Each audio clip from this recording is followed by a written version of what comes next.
निशांत, ओ निशांत, आया भैया। आजा।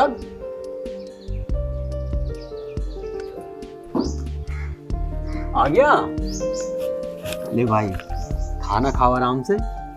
और ये रही तेरी किताब। और हाँ, अच्छे से पढ़ाई करना और पढ़ लिख के कुछ बनना भी है। आप चिंता मत करो भैया, मैं अच्छे से पढ़ाई करूंगा और कुछ बन के दिखाऊंगा। ये गुड। चल निशांत, अब तो जल्दी से रोटी खा ले। हाँ भैया, भूख तो बहुत तेज लगी है मुझे। एक काम करो, एक रोटी आप खा लो, एक मैं खा लूंगा। अरे पगले, मैं 2 रोटी पहले ही खा चुका हूँ। मुझे भूख लग रही थी, मैंने सोचा मैं खा लेता हूँ।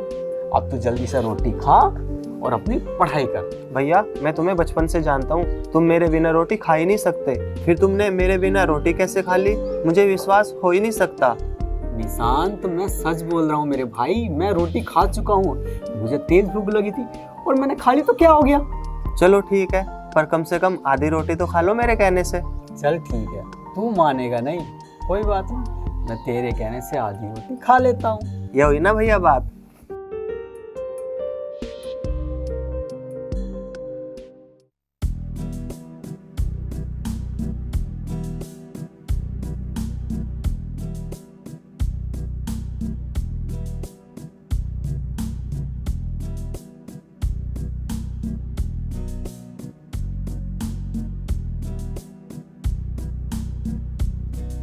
भैया, मास्टर जी फीस के लिए कह रहे थे। कोई बात नहीं निशांत, मैं फीस का कोई ना कोई इंतजाम करता हूँ। तू टेंशन मत ले, सिर्फ अपना मन लगा के पढ़ाई कर। लेकिन भैया, मास्टर मान नहीं रहे। कल उन्होंने मेरी पिटाई भी कर दी थी और बोल रहे थे कि अगर फीस नहीं लाए तो स्कूल मत आना। तू चिंता मत कर निशांत, तू रोटी खा। मुझे चाहे कुछ भी करना पड़ जाए, कितनी मेहनत क्यों ना करनी पड़ जाए, मैं तेरी फीस हर हाल में भरूंगा। निशांत चल, अब जल्दी से तू सारी रोटी खत्म कर। और पगले, तू निराश क्यों हो रहा है? मैं हूं तो सही। हाँ भैया, तुम्हारे होते हुए मुझे कोई दिक्कत नहीं है। तुम ही ने तो मुझे पाला है। तुम ही मेरी माँ हो, तुम ही मेरे बाप हो, तुम ही मेरे सब कुछ हो। अरे पगले, अब तो चल उदास ना हो। चल जल्दी से उठ, मैं तेरे हाथ धुलवा देता हूँ। चल आजा। चल निशांत, जल्दी से हाथ धो और पानी पी।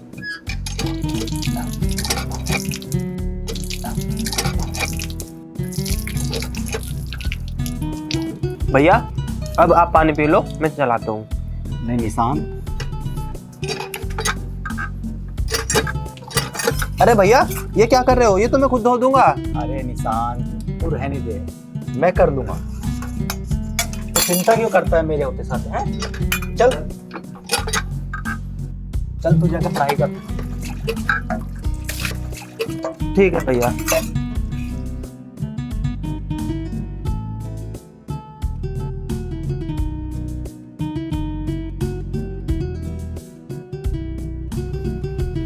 नमस्ते भैया। नमस्ते। निशांत, तू यहाँ कैसे बैठा है? कुछ नहीं भैया, बस ऐसे ही बैठा था। आज पढ़ाई नहीं की? भैया, आज की तो हो गई। और कल की पढ़ाई निशांत? भैया, कल की पढ़ाई तब होएगी जब मैं कल कॉलेज जाऊंगा। अच्छा, पहले तो तू स्कूल जाता था, अब कॉलेज जाने लगा। हाँ भैया, पहले मैं स्कूल जाता था, अब मैं बड़े कॉलेज में पढ़ने लगा। मतलब स्कूल और कॉलेज दोनों अलग अलग होते हैं? हाँ भैया, पहले मैं स्कूल में पढ़ता था, अब मैं कॉलेज में पढ़ने लगा हूँ। और स्कूल में छोटी पढ़ाई होती है और कॉलेज में बड़ी पढ़ाई होती है।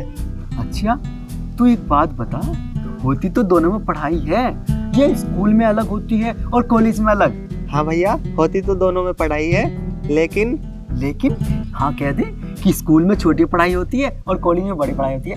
अरे पगले, इतना तो मैं भी जानता हूँ। भैया, तुम भी कैसी बातें करते हो?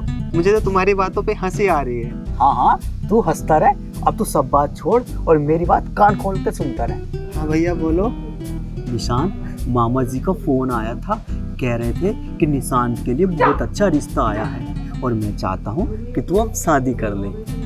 भैया, मुझे अभी पढ़ाई करनी है। पहले मेरी बात सुन ले, लड़की बड़ी सुंदर है, सुशील है, होनहार है और तेरी तरह बड़े कॉलेज में पढ़ती है। अब तो जल्दी से शादी कर ले, वरना मैं तेरी पिटाई कर दूंगा। हाँ भैया, पहले मेरी पूरी बात तो सुन लो। मैं आपकी बात को कभी मना नहीं करूँगा। मना करेगा तो मैं तेरी पिटाई नहीं करूँगा। हाँ भैया, आप पिटाई भी कर सकते हो, मेरे लिए तो माँ बाप के बाद आप ही सब कुछ हो। आप जो कहोगे मैं करूँगा, मगर पहले मेरी पूरी बात तो सुन लो। चल सुना, मैं तेरी पूरी बात सुन लूंगा, लेकिन तू शादी के लिए मना नहीं करेगा। भैया सबसे पहले तुम्हें अपनी शादी करनी पड़ेगी। पागल है तू, मैं कैसे शादी कर लूं? अरे निशान, तेरी बहू आ जाएगी, तेरी नौकरी लग जाएगी, तो मैं तो बस आराम से बैठ के खाना खाया करूंगा। भैया आपकी हर बात मेरे सिर मत है, मगर मेरी एक छोटी सी बात तो सुन लो। चल सुना, आज मैं पहले तेरी बात सुनूंगा। भैया मैं एक लड़की से प्यार करता हूँ और उसी से शादी करूँगा। प्यार? निशान, प्यार व्यार के चक्कर में मत पड़ना, सब धोखेबाज है। मामा ने जो रिश्ता बताया ना, चुपचाप उससे शादी कर ले। अरे पागल, मामा की देखी दिखाई लड़की है, बहुत सुंदर है। नहीं भैया, वो मुझसे बहुत प्यार करती है और मैं भी उससे बहुत प्यार करता हूँ। मैं उसके बिना नहीं रह सकता भैया, उससे ही शादी करूँगा मैं। देख निशान, मैं तो प्यार व्यार का चक्कर कुछ जानता नहीं, बस मैं तो पगले तुझे खुश देखना चाहता हूँ। अब तू जल्दी से उस लड़की के पापा से मुझे मिलवा दे और चल जल्दी से अब उठ, अपनी पढ़ाई कर। ठीक है भैया, मैं आजकल में ही आपको मिलवा दूंगा। चलो। यार इतनी देर हो गई बैठे बैठे, पता नहीं कब आएगा निशांत। आज आने दे निशांत को, इतने नखरे दिखाऊंगी कि जल्दी से मानूंगी नहीं। या तो लड़कों को वेट करना चाहिए या मुझे वेट करना पड़ रहा है।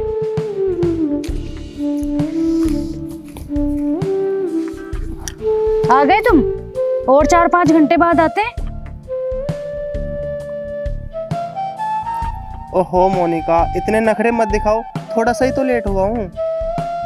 मैं भी तो आज ही नखरे दिखा रही हूँ, मुझे आज मौका मिल गया इसलिए मैंने नखरा दिखा दिया। सब बातें छोड़ो मोनिका, एक खुशखबरी सुनो। एक तो मेरी नौकरी पक्की हो गई और कल मेरे भैया तुम्हारे पापा से मिलने आ रहे हैं। सच में तुम्हारे भैया मेरे पापा से मिलने आ रहे हैं? ये तो बड़ी खुशी की बात है। हाँ मोनिका, सच में कल मेरे भैया तुम्हारे पापा से मिलने आ रहे हैं। फिर तो आज की मुलाकात यहीं खत्म कर दो। क्यों? अरे बुद्धू, आपके बड़े भैया मेरे घर पे आएंगे तो उनके लिए तैयारी तो करनी पड़ेगी ना। और मेरे स्वागत की? तुम चुप बैठो, तुम्हारा स्वागत तो होता ही रहेगा। पहले मुझे जेठ जी के स्वागत की तैयारी करनी है। चलो जल्दी से, अब तैयारी करनी है मुझे, चलो। अब बैठे रहोगे क्या? चलो। ओ मोनिका बैठो, अभी आए हो और अभी चल दिए। 2 बातें प्यार की तो कर लो। क्या बात करनी है? बात तो हम रोज ही करते हैं। तुम्हें पता है आज मैं कितनी खुश हूँ, कल जेठ जी आ रहे हैं। मोनिका तुम्हें पता है मैं कितना प्यार करता हूँ। हाँ मुझे पता है तुम मुझसे प्यार करते हो। अब तुम फिर बोलोगे I love you Monica, I love you Monica. बहुत दिनों से ये सुनती हुई आ रही हूँ मैं। चलो अब जल्दी खड़े हो, मुझे जेठ जी की तैयारी करनी है। चलो। भैया भैया भैया, पहली खुशखबरी, मेरी नौकरी लग गई। और दूसरी खुशखबरी, मोनिका के पापा ने आपको बात करने के लिए बुलाया है। अरे निशान, अरे मेरे भाई, क्या कहा, तेरी नौकरी लग गई? हाँ भैया। अरे मेरे निशांत की नौकरी लग गई। भगवान मेरे निशांत को और तरक्की दे, खूब तरक्की दे बेटा, बहुत आगे तक जाओ। निशान बेटा, मोनिका के पापा ज्यादा अमीर तो नहीं है? भैया तुम चलो तो सही, मोनिका के पापा बहुत अच्छे हैं। निशान, कहीं ऐसा ना हो कि हम मोनिका के घर जाएं और उसके पापा हमारी मजाक बना दें। नहीं भैया, जो तुम सोच रहे हो मोनिका के पापा ऐसे नहीं है। चल तो फिर तू कह रहा है तो मैं मान लेता हूँ। चल चल जल्दी चल।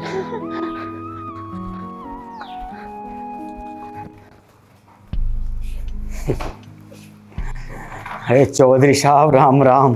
राम राम राहुल जी, बैठो। राहुल जी? चौधरी साहब, आपको कैसे पता कि मेरा नाम राहुल है? हमें तो ये भी पता है ये आपका छोटा भाई है, आप इनके बड़े भाई हो। माँ बाप भाई बहन सबका प्यार तुमने दिया इनको। आप जैसा महान इंसान होना बड़ा मुश्किल है।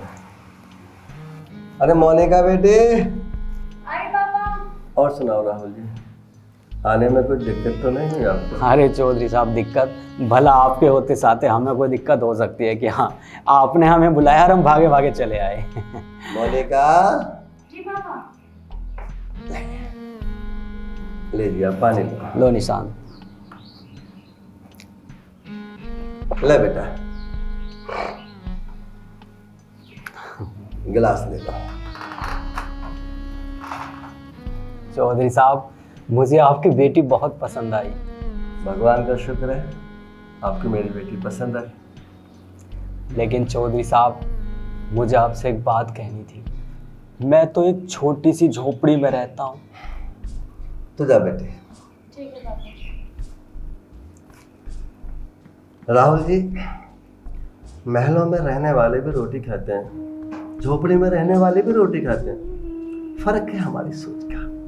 ये जरूरी है कि आप सदा झोपड़ी में रहेंगे, आने वाले कल में आपके पास महल भी हो सकता है ना। तो ये तो बस परमात्मा जिसको जैसा रख रहा है बढ़िया बात है, लेकिन हमें अपनी इंसानियत नहीं खोनी चाहिए। मेरा केवल एक ही मकसद है, इंसान को इंसान समझना। जी चौधरी साहब, अब तो निशांत की नौकरी भी लग गई है, अब तो सब ठीक हो जाएगा। बस चौधरी साहब, मैं तो ये चाहता हूँ कि निशांत की शादी मंदिर में हो जाए। ठीक है राहुल जी, जैसा भी आप चाहें, मुझे कोई आपत्ति नहीं है। ठीक है फिर चौधरी साहब, मैं 1-2 दिन में सारी तैयारी कर लेता हूँ। ठीक है राहुल जी। ठीक है फिर चौधरी साहब, राम राम। राम राम राहुल जी, राम। जीते रहो बेटा, जीते रहो। ठीक है। मोनिका, ओ मोनिका बेटा। हाँ जी पापा। बेटा बैठ जा। मोनिका बेटा, देख, तू जहाँ कहेगी, जैसे कहेगी, मैं तेरी शादी कर दूंगा। लेकिन कल ये मत कहना पापा तुमने मेरी शादी कैसे घर में कर दी। हाँ पापा, मैं जानती हूँ हर बाप अपने बेटे को खुश देखना चाहते हैं। मैं आपको कभी शिकायत का मौका नहीं दूंगी। ठीक है बेटा, जैसी तेरी मर्जी। अब तू एक काम कर, जी। तू खाना बना ले, मैं किसी काम से बाहर जाता हूँ। ठीक है पापा, मैं खाना बना लेती हूँ। ठीक है बेटा, ठीक है।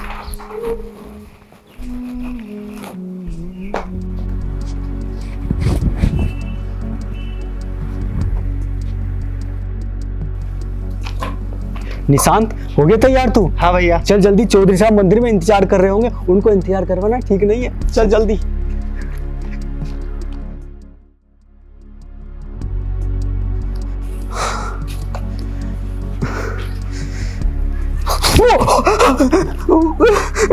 निशांत, अरे निशांत,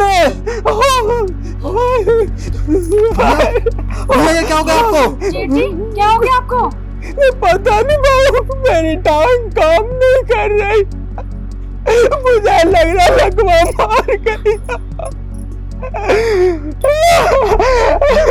नहीं भैया, आपको कुछ नहीं होगा, आप खाट पे लेटो, मैं डॉक्टर को बुला के लाता हूँ। मोनिका, भैया का ध्यान रखना, मैं भी आया। मोनिका बेटी, तू आराम कर ले, मैं ठीक हूँ। जेठ जी, आप ठीक नहीं हो, आप आराम करो, मैं आपका सर दबा देती हूँ। मोनिका बेटी, मेरे सर में कोई दिक्कत नहीं है, मेरे पैर में दिक्कत है बस। तू जाके आराम कर ले, मुझे किसी चीज की जरूरत होगी मैं तुझे बुला लूंगा। जा बेटी, तू आराम कर। ठीक है जेठ जी, मैं यहीं बैठी हूँ, किसी भी चीज की जरूरत हो तो मुझे बता देना। ठीक है।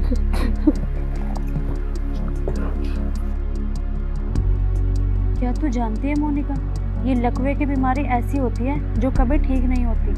ससुराल में आए हुए तुझे 10 दिन नहीं हुए और जेठ जी को लकवा मार गया। अब तुझे जिंदगी भर निशांत के साथ साथ जेठ जी का भी ख्याल रखना पड़ेगा। इस तरह तो मोनिका तेरी जिंदगी नरक बन जाएगी।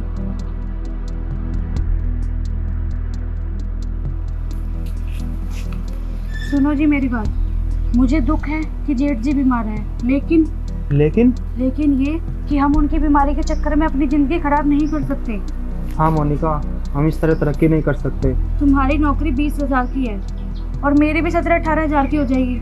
हाँ वो तो है। इस हिसाब से हम 30-35 हज़ार महीने में कमा सकते हैं। तो एक काम करो, हम गांव छोड़ के शहर चलते हैं। तो ठीक कहती है मोनिका, हम आज और अभी गांव छोड़कर शहर चलते हैं। हाँ और क्या, जेठ जी की सेवा कब तक करेंगे। चलो। निशांत, अरे बेटा निशांत, पता नहीं कहाँ चला गया।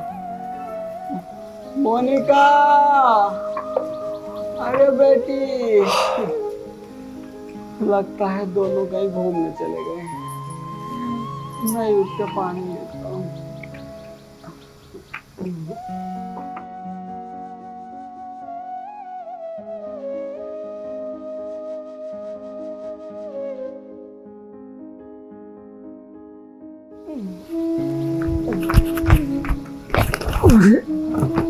राहुल, राहुल, ये क्या हो गया आपको? और ये दोनों कहाँ गए? पता नहीं चौधरी साहब, चले गए होंगे कहीं घूमने। ऐसे हालत में आपको छोड़कर नहीं जाना चाहिए था उन दोनों को। घूमना उनका जरूरी था। आप बैठो, बैठो आप। जब आपको इतनी तकलीफ थी, आप मुझे नहीं फोन कर सकते थे? मैं खुद आ जाता। राहुल बाबू, तुम्हारी महानता को मैं उसी दिन समझ गया था जिस दिन तुम मेरी बेटी को देखने आए थे। बात रही निशांत और मोनिका की, तुम्हारी ये हालत देखकर वो दोनों तुम्हें छोड़कर जा चुके हैं। क्या चौधरी साहब, ये आप क्या कह रहे हो? वो दोनों मुझे छोड़कर चले गए? ऐसे कैसे जा सकते हैं? वो दोनों तो मुझे बहुत प्यार करते हैं। राहुल बाबू, जमाना बदलने में कितना टाइम लगता है। जब तक आप ठीक थे, इन हाथ पैरों से खाते थे, कमाते थे, खुद उन दोनों को भी खिलाते थे, तो आप बड़े प्रिय थे उनके लिए। आज बदकिस्मती आपकी ये पोजीशन हो गई। चले गए दोनों छोड़ के आपको। राहुल जी चले गए, और फिर समय बदलने में टाइम ही कितना लगता है। कोई बात नहीं चौधरी साहब, आखिर वो कब तक मेरी देख रेख करते? उनको भी तो अपने जीवन में खुशियाँ चाहिए थी, जी लेने दो उन्हें। आखिर किस मिट्टी के बने हो तुम राहुल बाबू?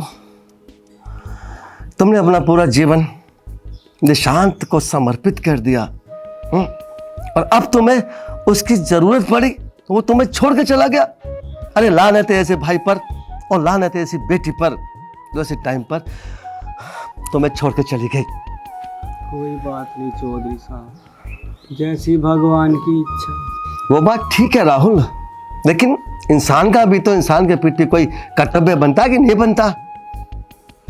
आप मेरे साथ चलो, आपका इलाज मैं कराऊंगा। चलो खड़े हो आप। कोई बात नहीं चौधरी साहब, मैं ऐसे ही ठीक हो जाऊंगा। राहुल बाबू, अगर तुम्हें मुझसे तनिक भी प्यार है तो मेरे साथ चलो अभी और इसी वक्त। चलो। ठीक है चौधरी साहब, जैसी तो आपकी इच्छा। चलो, मेरी ये बाजू मेरे यहाँ पे पकड़ो, ऐसे। चलो, संभल के, धीरे धीरे चलो।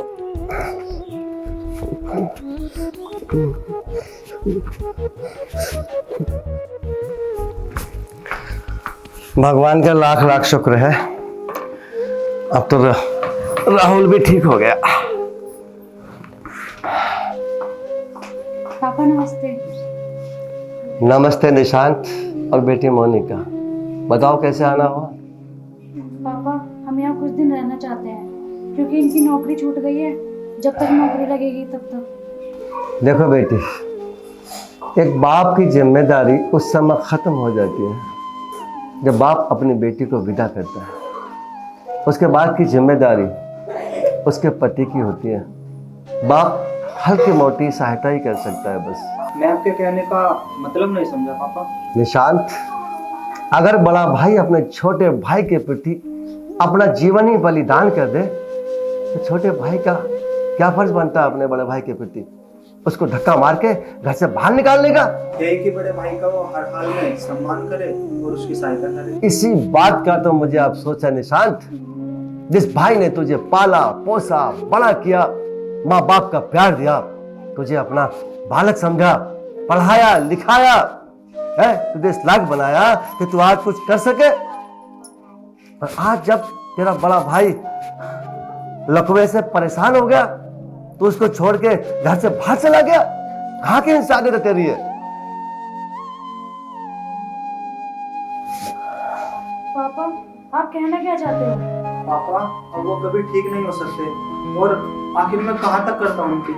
कौन कहता है कि राहुल ठीक नहीं हो सकता? बेटे निशांत, अगर बीमारी है तो उसका इलाज भी है। लेकिन बेटी, तुझसे मुझे ऐसी उम्मीद नहीं थी कि तू ऐसी गंभीर परिस्थिति में अपने जेठ को छोड़कर घर से बाहर चली जाएगी। पापा, मैं आपकी बातों का मतलब नहीं समझी। ठीक है बेटा, तुझे मैं मतलब भी समझा दूंगा। राहुल, राहुल,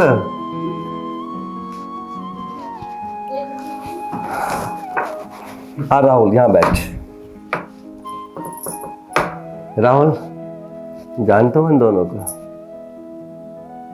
नहीं, मैं नहीं जानता।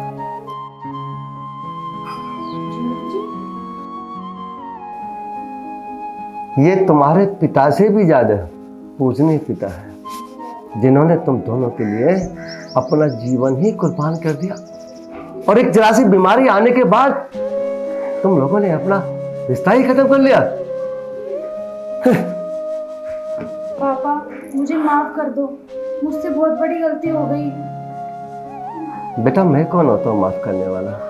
माफी मांगनी है तो राहुल से मांगो। जेठ जी, मुझे माफ कर दो, हमसे बहुत बड़ी गलती हो गई। भैया मुझे माफ कर दो, मुझसे जाने अनजाने में बहुत बड़ी गलती हो गई भैया, मुझे माफ कर दो भैया। पापा जी मुझे माफ कर दो, मुझसे बहुत बड़ी गलती हो गई।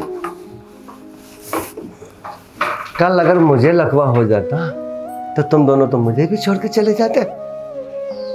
पापा, अब आप कुछ भी समझ लो, हमसे जो गलती हो गई वो हो गई। जेठ जी, मुझे माफ कर दो। भैया मुझे माफ कर दो। बेटा, उठ जाओ, कोई बात नहीं। वक्त के अनुसार जो होना होता है ना, वो हो ही जाता है। ठीक है निशांत, तुम्हारी जो ये गलती थी ना, थी तो बहुत बड़ी, लेकिन राहुल जी ने आपको माफ कर दिया। और बेटी, तू भी एक बात समझ ले, अगर मैंने कभी भविष्य में तेरी कोई शिकायत सुनी तो मैं कभी तेरे दरवाजे पर नहीं आऊंगा। तुम दोनों को शिक्षा लेनी चाहिए राहुल से। राहुल के जैसे बन के दिखाओ तो मुझे बहुत खुशी होगी। कोई बात नहीं निशान, पुरानी बातों को भूलो और नए जीवन की शुरुआत करो। और बेटी मोनिका, आप भी अपने मन में कोई गिला शिकवा मत रखो और अपने जीवन में सदा खुश रहो। मेरा आशीर्वाद